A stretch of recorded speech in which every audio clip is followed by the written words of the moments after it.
There are secrets out there, guys, performance marketing secrets, and knowing just one or two of them can absolutely light up your funnels. Let's go. This is the Revenue Driven CMO. I'm your host, Chris Mechanic. Join me as I uncover the secrets of the world's most elite CMOs and marketing leaders. The Revenue Driven CMO is sponsored by Web Mechanics, the AI-driven performance agency that makes you smarter.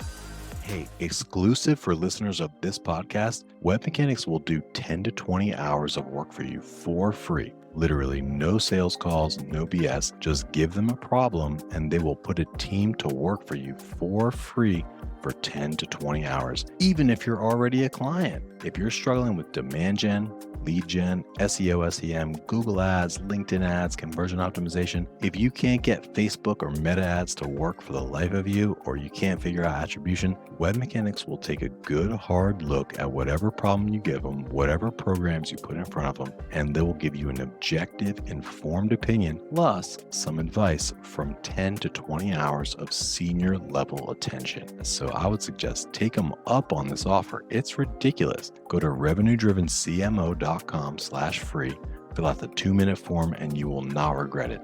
Literally zero downside, unlimited potential for growth. So do yourself a favor, revenuedrivencmo.com/free, no hyphens, no punctuations. You will be happy about that decision. Hello, everybody. Welcome to another exciting episode of Revenue Driven CMO. I am your man, Chris Mechanic, with a really exciting guest for you here today. Our guest, I'm excited to be speaking with her. It's been a long time coming. We've been going back and forth about this for quite a bit of time, but I think we've got some amazing content in store for you. She's a brilliant data-driven marketer, a wealth of experience in SaaS, ecom, startups, enterprise, you name it. She was with Clove Hallow for a number of years, then at Dray Alliance. She's a growth advisor to Todlr, and also the founder and CMO of the Rocket CMO, which is a fractional CMO advisory firm that's very excited, and I'm excited to unpack. But ladies and gentlemen, welcome to the show, Miss Lindsay Britt. How are you today, Lindsay? I'm doing well. Thank you for having me. I'm excited to be here. Me too. I'm super excited. I love your topic and your secret. Let's share. Tell everybody listening, like, what is one of your big secrets to success? Yeah, try wacky and crazy things. Honestly, I think being in startups for over 10 years now, you can't make assumptions and you never know what's going to work. So just to give a really interesting example, you always hear with marketing, long form content is dead. No one wants to read a lot, have the short little bullet point statements, especially on the B2B side. And I was working someplace, it was a company called Sync, I want to say 8 years ago. And the best performing landing page we ever had was the longest page I've ever created. It was just continual text, but the key was showing the value with that. The content in there was what people actually wanted to read, and it got them hyped up and it got them excited. So they were ready to convert at the bottom, or sorry, excuse me, at the top, but they kept reading because the content was that good. And I was so against trying it because it seems wacky. I mean, it's something that's against everything that you've ever learned. So you have to be ready to test and try things that seem completely unsuccessful, or what you would assume would be unsuccessful. And I think that's what makes marketing so fun too. I think so too. And I think there's power in trying wacky stuff. It's fun to talk about. I just like the word wacky. Like, it's fun to bring it up in a serious meeting. It's like, let's try something wacky. But if you think about it, pretty much all best practices, like all things that people are doing right now, probably started off as wacky ideas. Very true. Yeah. But in B2B especially, there is this like really homogeneous way of thinking. It's like everybody does the same thing. Like, it's either start a free trial or request a demo, or like in the service space, it'll be request a consult. That seems like an area that is ripe for some disruption, like just what the actual conversion mechanism is. Mm-hmm.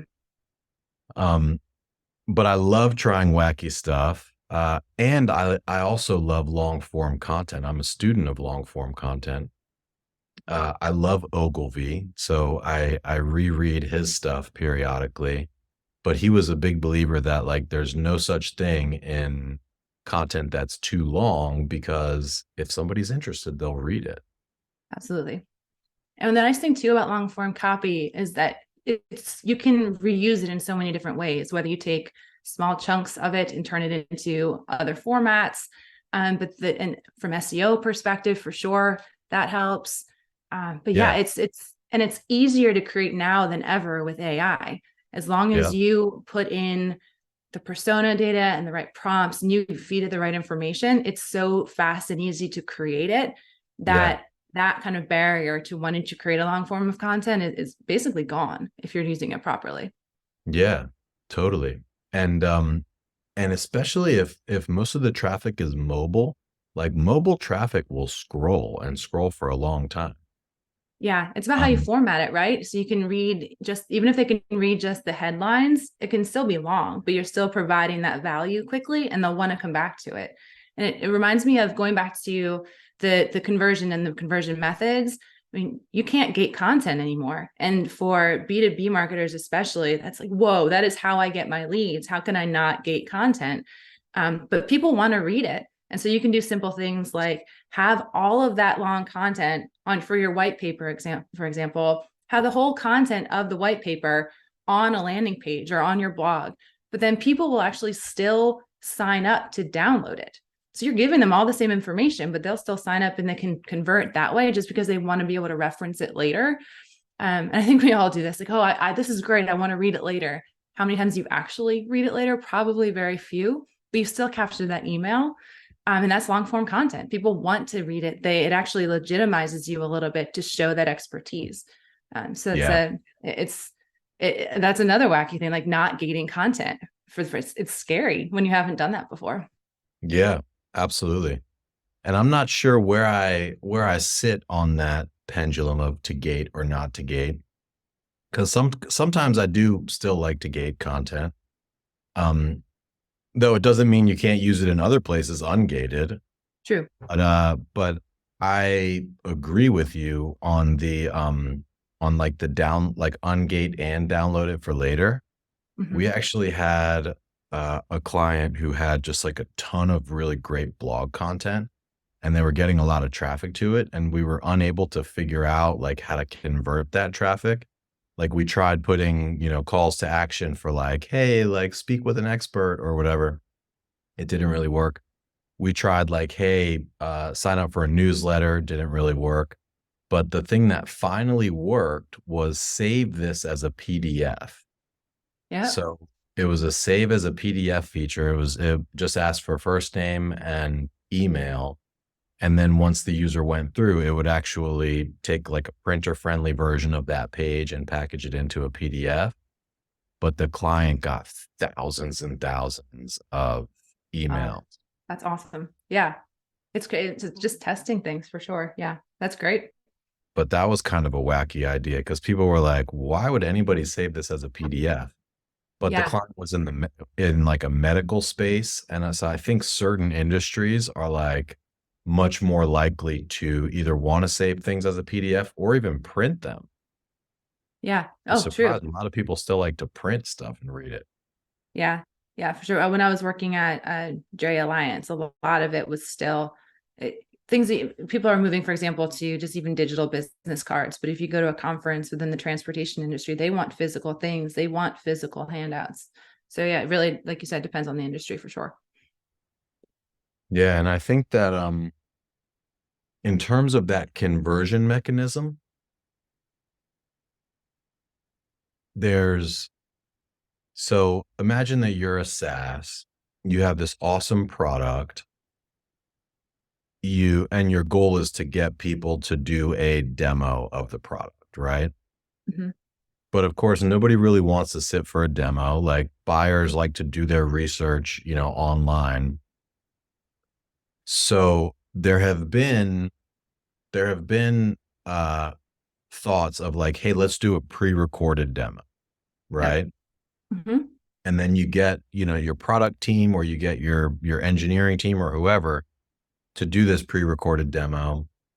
But the problem is they're usually like kind of long and a little bit boring. Mm. But or from what I've seen anyway.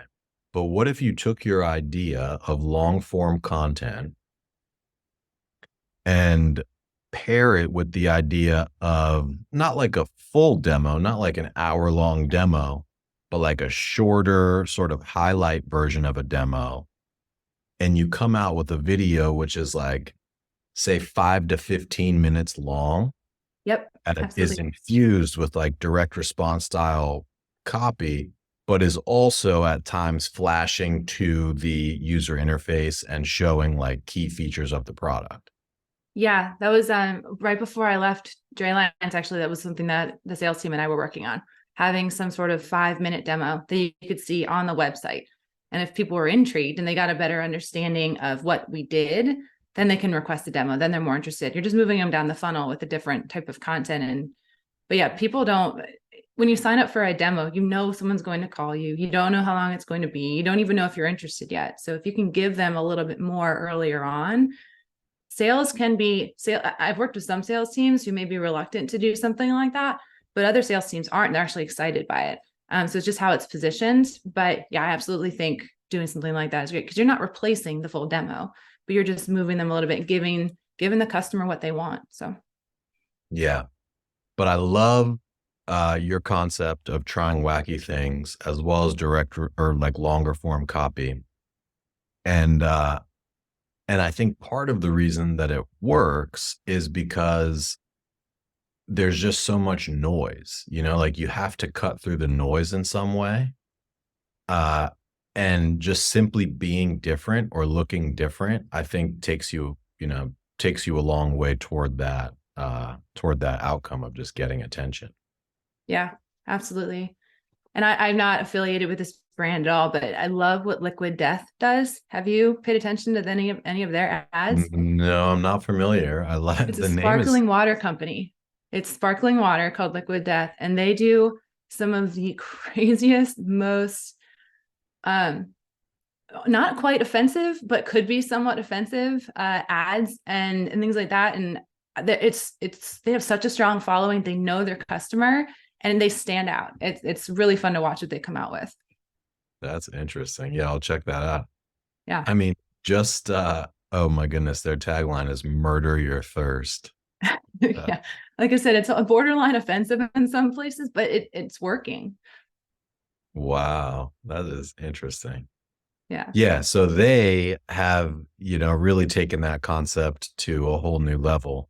Like Mhm. who would think to name a water company Liquid Death? Like that Right. in of itself is like, what? I need to learn about that. Right when Yeah. you said it, I was like, I need to Google that. Exactly. Um, but yeah, wacky stuff works because it gets attention. It also, I think, sometimes sometimes can change the economics of an equation. So for instance, like changing the economics would be like a save as PDF or like download this for later makes it so that all of a sudden, instead of just getting 1,000 views, you're also getting 100 emails. Mhm. Totally changes the economics. I think that SMS, like for some reason in B2B, nobody's doing SMS, but Yeah. sometimes in B2Cs, like a B2C ecom, the ones that are really smart, you know how every ecom will like hit you with 10% off your first order pop up? Hmm. I've seen a couple that are really smart where instead of going for an email, they're going for a cell phone number. It's like put in Hmm. your SMS here. And that makes a ton of sense because emails, think about noise and breaking through noise. Emails get opened at like 20%, maybe 30% on a good day or 40% on a good day. But a text will get opened at like 80% on a bad day. Yeah. Yeah, for sure. You have So, to be, yeah. And you'll even see the ones now where it'll be almost double gated in a way where you have to enter your email and then the phone number to get the 10% off. And I've wow. tested a Clove Hallow specifically, but a couple other ones too, where you can just ask for the phone number. And you just have to know before you do that, rather than ask for email too, you just have to have a little bit of data behind it to make sure that your unsubscribe rate isn't high. And again, it's about adding that value. I mean, you want to make sure that you're giving them the right type of content to their phone, whether it be an email or SMS that they want. But yeah, the open, I mean, we launched SMS at Clove Hallow, and it was so successful. It was our most successful channel by far, and the return was phenomenal. I mean, at times it was a 20x. So it's just, that as well as getting a little bit overwhelmed. Again, you have to do it right, but it's exploring new channels for sure. And no one does it a lot in B2B though. You're right.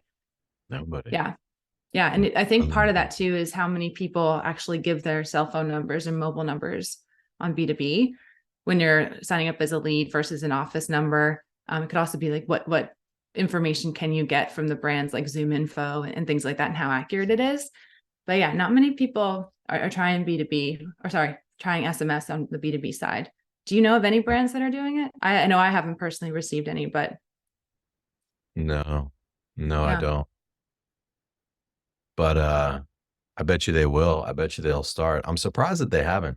Like, does anybody still have direct like, most people aren't even in the office every day. Yeah. And let alone, like, it used to be that a direct dial would actually ring on your desk. Look, I have this old relic of a phone here that like still works, right? Like, I mean, it still works, but I never use it. Nobody ever calls it. So like, let's take 100% of the population. Probably half of them, like, rarely, if ever, are going to the office. Mm-hmm. My numbers might be wrong. You can tell me otherwise, but the half that are going into the office, they're going like a couple days a week, like 2 or 3 days a week. But are they still using their direct dial phones? Yeah. I don't know. I mean, I know when you're trying to pull numbers for cold outreach, you'll definitely still get extensions every now and then, but I've never tested to see how accurate those are. Yeah. I mean, certainly, I think like maybe the C levels and the VPs are still on them, but like, I can't imagine like a director level or lower having a direct dial.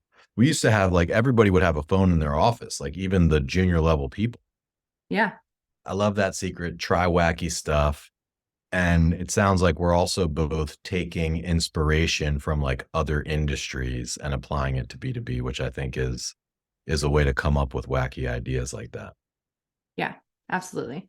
I think that's one of the easiest ways to try something that seems wacky to B2B, is just taking things from D2C or other areas where people would always used to be, well, you can't do that on the B2B side. But more and more it's shifting where there's definitely blurred lines between the two. Totally. So, hey, I want to talk about the Rocket CMO. But one other thing, just on long form content, because I do think that the timing is right in B2B for that. And I do believe that if done well, it would convert much higher than some of these shorter form pages. What was the context of that when you use long form content? Was it like for a webinar sign up, or was it to sell a free trial? Like, what were you selling with that copy? Yeah, it was that the first time we tried it, it was definitely for a webinar, trying to say like, here are the lessons and here are the things you're going to learn from this, and understanding the context too. I mean, it was at the time marketing to real estate agents and real estate teams, and they, as a customer, a lot of them follow kind of Tony Robbins and things like that. So they really like to be hyped up. And so you have to tell them, okay, here's what you're going to get out of this webinar. And you list it all out and you have all these examples and like, you're going to become this and your team's going to become this. And then say, from this webinar, you're going to get this and this and this and this out of it. Just like you're being their hype team to get them to sign up for that webinar. But once that worked well, we transitioned that over to like, sign up for this demo. And once you sign up, you're actually going to get a full day of training where you can get X number of leads within an hour. And it just like things like that. It was also really salesy, which normally I'm turned off to, but it worked really well for that customer. But again, it was, here are all the different things. And the more you could list out of the benefits that they were getting and the value that they were getting, the more hyped up and the more likely they were to convert. Yeah. Mm-hmm. And so was it a click through to a form? Sorry, I know that's very detailed, but was that's okay. Visibly ready on the page? It was a while ago. I believe you just had to enter an email on the first page. But I know at times we tested, I'm drawing a blank on what it's called, but where you have a multi-step form where it seems like a little less, but we never asked more than probably 4 fields. Gotcha. Cool. You're inspiring me to like go, look at landing pages and rewrite a long form version. Yeah, try it out. Like I said, you'll be surprised sometimes. Yeah. All right, cool. So, tell me about the rocket. I know that it is, it's fairly new and very exciting. Tell us a little bit about what you guys do, what you're all about, and what types of companies you like to work with. Yeah, sure. So the Rocket CMO is just fractional CMO services. So essentially part-time CMO for startups, specifically ones ranging from 3 million to about 100 million in revenue, focusing mostly on B2B SaaS type of products, but also e-com. I have a pretty balanced background in both. So yeah, it's people who or companies rather that either know the strategy that they want, but they just don't have the hands to start implementing it. Or they need help with the strategy. They have a founding team who is phenomenal at everything, but they just don't have marketing background. So they just need help building that strategy. Or they've done a lot of growth already with a pretty low level or inexperienced team, like maybe manager level, and they're doing great, but they've kind of hit their limit. So I can jump in, or we can jump in and we can work there for anywhere from 3 to 12 months at a time. And actually be the manager for the team, help them figure out that strategy, help them figure out what those KPIs look like. But the core problems or the challenges that the companies have when we join is either they need new customers quickly, because most of the companies I work for are Series A and Series B venture-backed companies, or they need to increase revenue from their current customers, or they're having trouble kind of with product market fit. So they've gotten a little bit too far along and they really need someone to help figure out, okay, do we need to diversify our product offering? What is our ICP looking like? Is it right? Things like that. Interesting. Is there any niche within B2B SaaS that you like? Like, do you like industrials and manufacturing, or like sales and marketing focused SaaS, or like HR, or any like vertical or type of end user that you do well with? Yeah, sure. So supply chain and logistics, I have a good amount of experience with those companies. But then also marketplaces. I found that I've worked before launching the Rocket CMO, I'd worked with 2 or 3 different marketplaces. One of my clients now is a marketplace.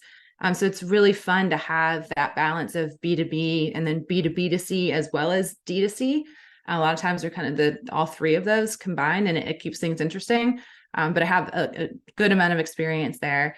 But those are probably the main ones. But I've started my career as a strategy consultant, and so I can pick up on new industries fairly quickly, and so I'm not limited to just those. But those are the ones where I have the most experience for sure. Marketplaces are kind of an interesting niche. They have like the ultimate chicken or egg problem usually. Yeah. And That's one of the nice things about ones you join when they have at least 3 million in revenue. They've at least figured out something by that point. And they know which area they want to focus on or which ones they had been focusing on and it wasn't working. So it's a good time to join. That's awesome. Very cool. So what's big on your mind? I know that there's like 1,000 things that go into launching a firm. Are you sounds like you got your first couple customers already, so that's great. What are your big goals for 2024? Figuring out how to just build that sustainable pipeline. It's basically doing marketing for my own business while also serving my clients. I think when I first started, I felt this pressure to be a salesperson, and that's not who I am, and that's not what I need to do. So just building my network within marketing while coming up with content, building up my presence, and then continuing to learn. I think that's the best aspect of doing this now as this fractional CMO. I have the flexibility to, like, I'm doing training on AI because I have time and because I want to, and I know how important it is. Or, oh, there's this new, just learning about the ungated content and what are other marketers doing around that. Like, continuing to learn and grow in ways that I couldn't when I was working full time anywhere, because I just felt like any time I wasn't devoting to the business I was working for was just wasn't acceptable, I guess. Especially with the way the economy was and money being tight, people didn't want to pay for continued education, for example. So building up my pipeline and continuing to learn. Those are my big goals for 2024 for sure. Nice. Well, congratulations. It's really, really exciting. Thank I you. love startup stories. And, I think that in this day and age, like it's smart, to start your own thing. And I even know people that are working full time and, also start something kind of on the side. I mean, it's so accessible these days. And like starting a CMO advisory, like that is a pretty big undertaking. But like I know somebody who has a faceless YouTube channel that does like inspirational quotes with these like, short kind of 30-second, 1 minute long videos. And they use ChatGPT and Canva for the most part to make like 50 of these little inspirational quotes at the same time. And they're just publishing them on YouTube. And each one that they publish makes like, $5 or $10 or whatever it is. Every once in a while, one of them goes viral and makes a bunch of money from ads. So it's just a really exciting world that we live in. Yeah, absolutely. And it's sad that folks are not investing in ongoing training anymore. I think that's like gonna end up biting those folks in the behind at some point, especially now with like AI proliferating so quickly. Yeah. It's sad. I remember I've worked for a company at one point where they would rather hire new people than train the ones that they currently had. And it was backwards.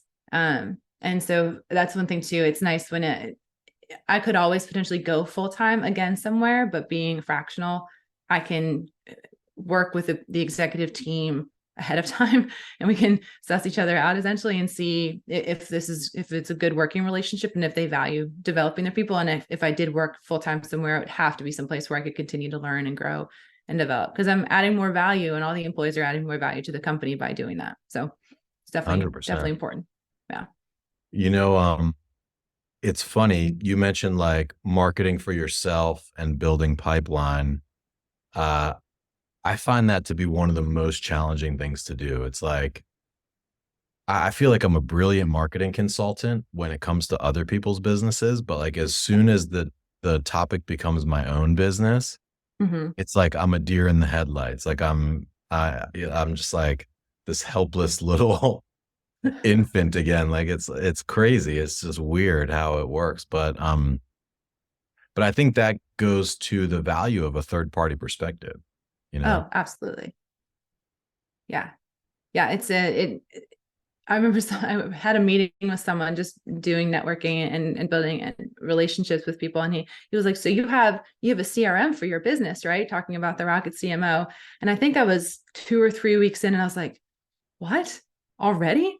And obviously if I stepped into any business, I was like, get a CRM set up right away, start tracking your leads, figure out. And myself, I was like, oh, okay, yes, I do need to do that for myself. But you're absolutely right. It's so hard to think about it without that outside perspective. Yeah. CRM. That is an undertaking. But luckily, like HubSpot CRM, I think is free. They have a free version. Yeah, it makes it relatively easy. Yeah. But there's still a lot that goes into it.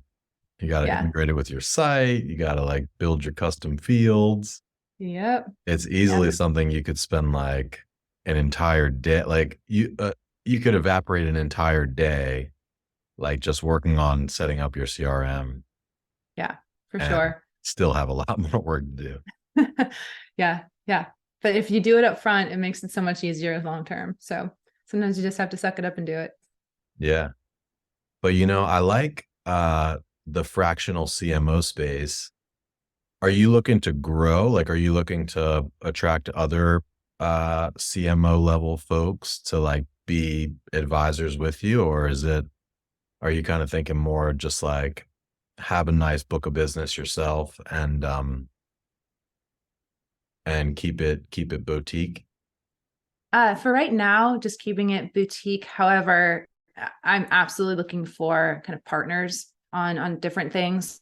And there are so many, excuse me, different fractional networks and communities that are out there where we're all chatting, we're all talking, we're getting to know each other. And so it's not even necessarily just, it's a referral that you can get from it. It helps your business grow if you're getting to know people. But if there's someone I know who's amazing at specifically a paid PPC or just like is an expert in that, I don't need to hire someone. There's a whole community of fractional people who focus on that entirely. So it's not so much growing it from an employee perspective, but having that network of partners who I can say, okay, I need someone who has this expertise. Can you help me with this?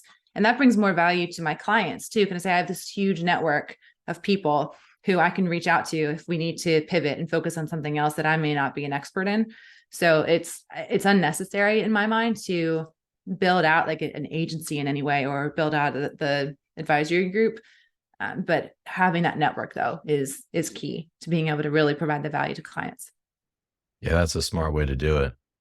And you could turn that up fairly quickly compared to like hiring teams. Exactly. And it's like, I mean, it's just all benefits and no drawbacks, right? Like no fixed cost. You only pay what you need. You don't have to mess with taxes, payroll, insurance, like none of that. So yeah, that's the smart way to go, I think. Yeah. And it's nice too, because the people you're working with want to do really well because they want you to keep referring them business. So yeah, everyone is incentivized in the right way. Yeah, totally. Yeah. Well, that's awesome. So in terms of building pipeline, what are your thoughts there? Or like, do you have anything wacky planned for 2024 that you can talk about? Like pipeline wise? It's kind of funny. I think this is wacky. I am not customizing my content that I put out there, mostly on LinkedIn, to a specific industry or to. I found that people try to force me to choose an industry or 2 or 3 industries that I really focus on, or only B2B or only D2C. And I'm just posting what interests me. And I've posted about things happening with the supply chain and cargo ships on the port and the ports and slowdowns there. And then I've posted about what's going on with some sustainability issues. Then I posted about parenting, things like that. And I have found that posting what matters to me is actually bringing inbound and interest to me. So even though people say, oh, I want someone who has specific industry experience, or I want you to really choose a lane, I'm getting a lot more success by just putting content out there that interests me and shows the value. And I find that that's kind of the opposite of what you hear is you want to post content and put content out that helps your clients. But when you're just trying to build your brand and your network, finding people who share your values and what interests you, especially in the consulting and advisory space, is just as important. And so I think I'll get there eventually where, okay, I'm going to put out my case study or things that show the value that I can create. But when it comes to brand building and network building, it's more about, and I hate using authentic because I feel like that's being used and overused a little bit, but just showing who I am and being authentic about my interests is providing the most value. And I'm going to continue that for 2024 for sure. Nice. Yeah, that makes a lot of sense. That definitely makes a lot of sense. And one thing that I'm going to start doing better in 2024, inspired partially by this, but also I have this friend named Dennis Yu, who's just a really sharp marketer. He was on the show before, but his whole thing is driving word of mouth, which a lot of people think of word of mouth as like very difficult. So like it takes many years to get it going and it's difficult to control or difficult to scale. But his whole theory and philosophy is like, make your customers the hero of the story. So that could be in the form of case studies or, like otherwise celebrating your clients' achievements. But most of us, when we sit down to write case studies, it's like, the rocket CMO helped such and such company do XYZ by da da da da da, like all these things that you did. But I think what Dennis's twist is like, he really will write that case study in such a way to highlight the client and like their contribution to the mix. And he'll probably mention himself, involved in it in some way. But then that essentially gets the client to want to talk about you more, like they'll like be inclined to share it because it's like, whoa, like look what our marketing team did, more so than like, whoa, look what our agency or our fractional CMO did, Yeah, for sure. And that's actually something that is a little bit different with fractional versus consulting or agency, because a lot of fractionals, they're ingrained into your team.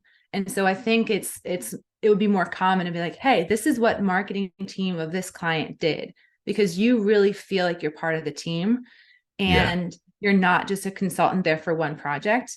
You are in those executive leadership team meetings. You have people reporting into you. You're helping to develop them. You could be hiring the next people who come in there who could, the ideal situation is they're replacing you. You're they're growing that company enough where they don't need you anymore. Yeah. And so I think it's a lot more natural to promote the client than yourself. Obviously you do want to include yourself a little bit, like you mentioned Dennis does, but yeah, that's a great tactic for sure.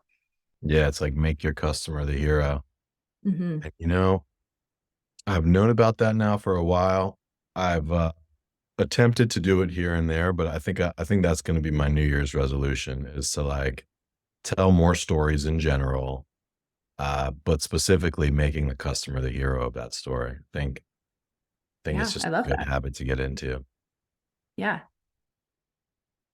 But I'm the worst consultant for myself. I'd love to hire you potentially, and get some thoughts and ideas from you.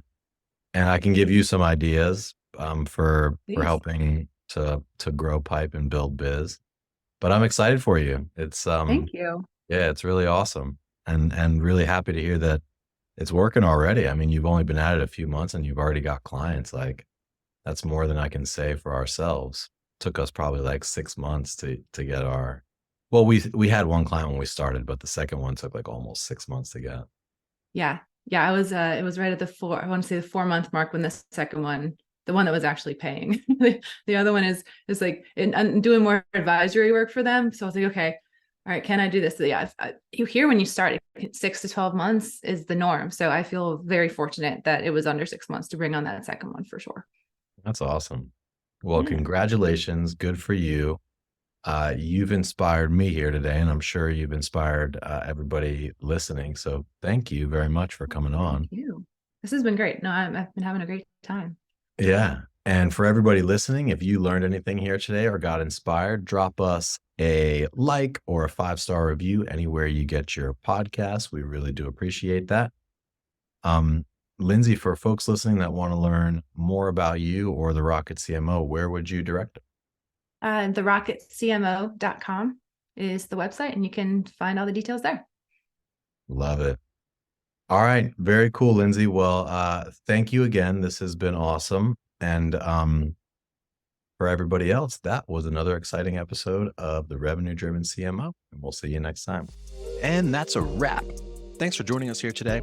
For show notes and other episodes, visit us at revenuedrivencmo.com. That's revenuedrivencmo.com. And hey, exclusive for listeners of this podcast, Web Mechanics will do 10 to 20 hours of work for you for free. Literally no sales calls, no BS. Just give them a problem and they will put a team to work for you for free for 10 to 20 hours. Even if you're already a client. If you're struggling with demand gen, lead gen, SEO, SEM, Google ads, LinkedIn ads, conversion optimization, if you can't get Facebook or Meta ads to work for the life of you, or you can't figure out attribution, Web Mechanics will take a good hard look at whatever problem you give them, whatever programs you put in front of them, and they will give you an objective, informed opinion, plus some advice from 10 to 20 hours of senior level attention. And that's just because you're a listener of this podcast. So I would suggest take them up on this offer. It's ridiculous. Go to revenuedrivencmo.com/free, fill out the 2-minute form, and you will not regret it.